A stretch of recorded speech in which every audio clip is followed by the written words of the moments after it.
ठीक है, जो हम लोग न्यूक्लियर रिएक्टर देख रहे थे ना,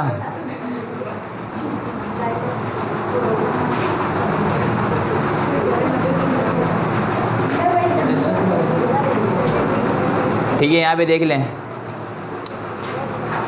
तो अभी हम लोग ये पढ़ रहे थे कि जो हम न्यूक्लियर रिएक्टर का इस्तेमाल कर रहे होते हैं वो किस लिए कर रहे होते हैं, टू जनरेट द इलेक्ट्रिसिटी। तो हमारे कराची के अंदर कराची एटॉमिक एक न्यूक्लियर पावर प्लांट है जिसका नाम कैनप है। तो वो यही काम कर रहा होता है, न्यूक्लियर रिएक्टर से इलेक्ट्रिसिटी जो वो जनरेट कर रहा होता है। तो आखिर काम किस तरीके से होता है, ये रहा हमारे पास एक रिएक्टर, जो आपको एक छोटा सा एक डायग्राम दिखाया जा रहा है। इस रिएक्टर में ये कंट्रोल लॉट शामिल है। कंट्रोल लॉट के साथ पैरेलल मैंने बताया था क्या शामिल होता है, फीड रॉड शामिल होते हैं।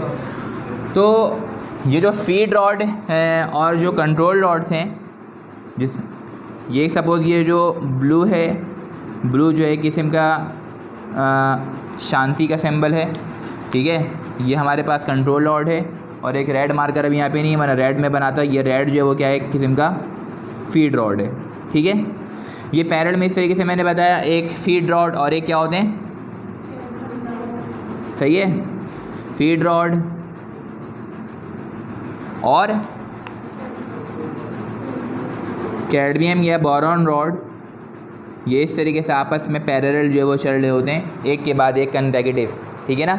और ये इमर्स हुए होते हैं ना ड्यूट्रॉन वाटर, सही है।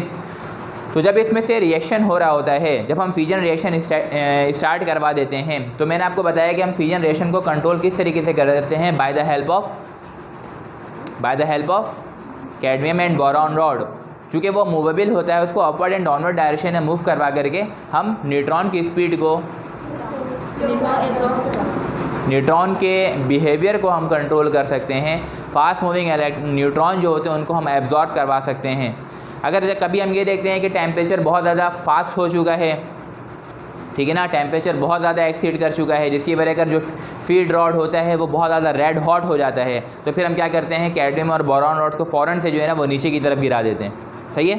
तो कैडमियम और बोरॉन रॉड जब नीचे की तरफ आता है, सही है, ये वाला सपोज़ कर लीजिए कि हमारे पास जो ब्लू वाला है, ये जो ब्लू वाला रॉड है, ये कौन सा रॉड है हमारे पास, ये कैडमियम और बोरॉन रॉड है, ठीक है। रिएक्शन बहुत ज़्यादा फास्ट होते गया, आपने इसको रोकना चाहा रिएक्शन को, और वो रिएक्शन स्टॉप नहीं हो रहा है, क्योंकि ये वाला जो आपका कैडमियम और बोरॉन रॉड था वो उस तरीके से काम नहीं कर रहा था, क्योंकि अंदर जाके तो कोई बंदा रिएक्टर के अंदर मुँह डाल के तो उसको खींचेगा नहीं, क्योंकि रिएक्टर के अंदर तो बहुत ज़्यादा हैज़र्डस गैस शामिल है, उसके सराउंडिंग में कोई नहीं जा सकता।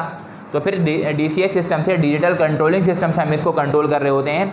तो DCS सिस्टम में जब आप जाएंगे, DCS सिस्टम में जब आप डिजिटल कंट्रोलिंग सिस्टम से, रूम होता है जहाँ से पूरा प्लांट कंट्रोल हो रहा होता है, वहाँ पर हम क्या करते हैं, एक बटन प्रेस करते हैं जो कैडमियम और बोरॉन रॉड के लिए होता है, ताकि वो क्या कर दे, फ़ौरन से कैडमियम और बोरॉन रॉड को नीचे की तरफ धकेल दे। जब वो नीचे की तरफ जाएगा तो न्यूट्रॉन को एब्जॉर्ब करना शुरू कर देगा। लेकिन अगर कभी ऐसा हुआ कि बटन प्रेस किया और कैडमियम और बोरॉन रॉड नीचे नहीं जा रहे, अगर वो नीचे नहीं जा रहे, तो अब क्या होगा सर, अब ये होगा कि इसके ऊपर एक प्रिकॉशन, एक एहतियात, एक सेफ्टी पैरामीटर्स हम लाजमी इस्तेमाल करते हैं।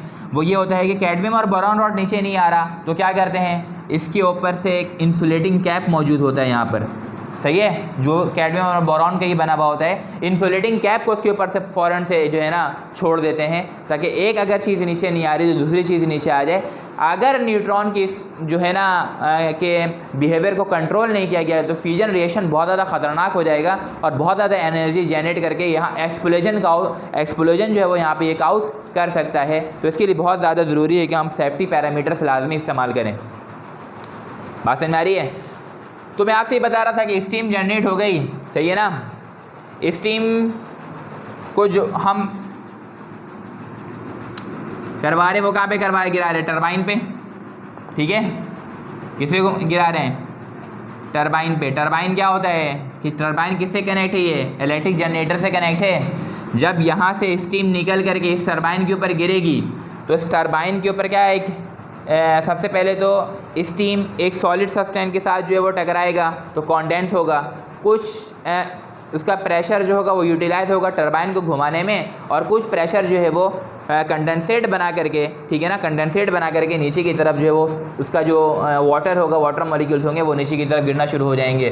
तो यहाँ पर यही है कि जिस तरीके से जैसे ही स्टीम यहाँ से गई, स्टीम जाने के बाद रेड इसलिए दिखा रहे चूँकि रेड हॉट स्टीम है, स्टीम जा करके जब इसके ऊपर ऐड करेगी तो ऐड करने के नतीजे में ये वाला टरबाइन जो वो क्या हो जाएगा बेटा, रोटेशन घूमना शुरू हो जाएगा। जैसे ही घूमना शुरू होगा आपको पता मैग्नेटिक फ्लक्स डिस्टर्ब होगा, अमाउंट ऑफ करंट इंड्यूस होगा।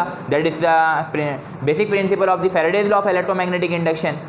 तो फैराडेज लॉ काम करेगा और इलेक्ट्रिक जनरेटर जो अपना काम शुरू कर देगा, इलेक्ट्रिसिटी जनरेट करना शुरू कर देगा। अब यहाँ से और क्या हो रहा है सर, यहाँ से ये हो रहा है कि यहाँ पे जो स्टीम कुछ तो इसमें यूटिलाइज हो गई इस टरबाइन को घुमाने के लिए, कुछ जो है वो वाटर के कॉन्डेंस बन करके जो है वो नीचे की तरफ गिरे, तो ये कंडेंसर दिखा रहा है। और यहाँ पे ये जो आपको ट्यूब दिखा रहे हैं ये हीट एक्सचेंजर लगा हुआ है।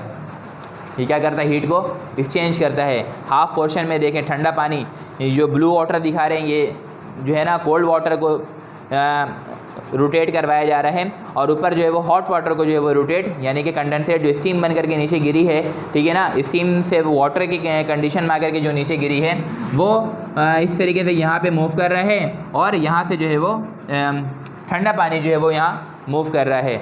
तो मूव करते करते अब देखिए क्या हो रहा है कि यहाँ से जो कंडेंसर से जो हमारे पास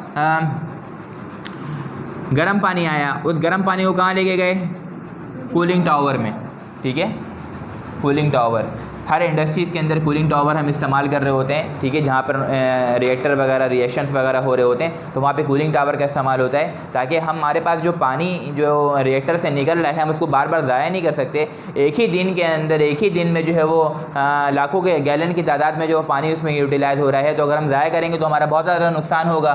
तो पानी का जो गर्म हो जा रहा है बहुत ज़्यादा, तो उसको हम क्या करते हैं, नॉर्मल टेम्परेचर 10, 12, 5, 6, 8 डिग्री उसको दोबारा उसका मेनटेन करके उसको गिरा करके उसके टेम्परेचर को हम दोबारा उस पानी को इस्तेमाल कर लेते हैं। तो कूलिंग टावर है, कूलिंग टावर में यहाँ से जो पानी आ रहा है, यहाँ पे जो है वो इसमें एक मैकेनिकल ड्रॉप सिस्टम लगा हुआ होता है, फ़ैन लगा हुआ होता है, वो फ़ैन घूम रहा होता है, ठीक है। उस फ़ैन के नतीजे में इसके ऊपर से फ़ौरन से जो है ना एयर ऐड कर दिया, और एयर ऐड करने के नतीजे में ये पानी जो है वो यहाँ पर उसका टेम्परेचर कम होता चले आता है। फिर उसके बाद उसी पानी को घुमा करके दोबारा देखें हम क्या कर रहे हैं, रिएक्टर के अंदर डाल देते हैं। तो हम पानी को भी, टेम्परेचर को भी मेंटेन कर रहे हैं, हम इलेक्ट्रिसिटी भी जनरेट कर रहे हैं। तो किसी भी इंडस्ट्री का मतलब एक काम करके दूसरे काम को बिगाड़ना नहीं होता है। इलेक्ट्रिसिटी जनरेट हो रहा बहुत अच्छी बात है, ठीक है, लेकिन ऑन दी स्पॉट आपका ड्यूट्रॉन वाटर भी बहुत ज़्यादा ज़ाया हो रहा होगा। तो हम क्या करते हैं, उसके टेम्परेचर को दोबारा से मेनटेन करके दोबारा से हम इसके अंदर क्या करते हैं, डाल रहे होते हैं।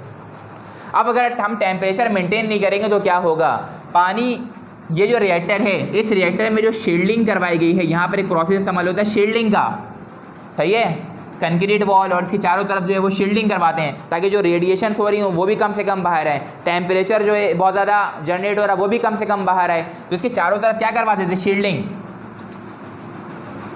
अगर पानी गर्म ही हम इसमें इस्तेमाल करते रहेंगे तो सराउंडिंग का टेम्परेचर तो बहुत ज़्यादा इंक्रीज़ हो जाएगा। तो वहाँ पे जो वर्कर्स, जो लेबर्स वगैरह हैं, जो इंजीनियर्स, जो ऑपरेटर्स वगैरह हैं, जो काम कर रहे हैं, वो किस तरीके से काम करेंगे इतना हाई टेम्परेचर पे। तो इसीलिए यहाँ पर का टेम्परेचर मेंटेन रखना होता है। तो उस टेम्परेचर को मेंटेन करवाने के लिए हम ये हीट एक्सचेंजर से पानी को गुजार करके लेकर आते हैं, और इसके चारों तरफ क्या करवा देते हैं, शील्डिंग, ताकि रेडिएशन भी कम से कम बाहर आए और टेम्परेचर भी कम से कम बाहर की तरफ आए।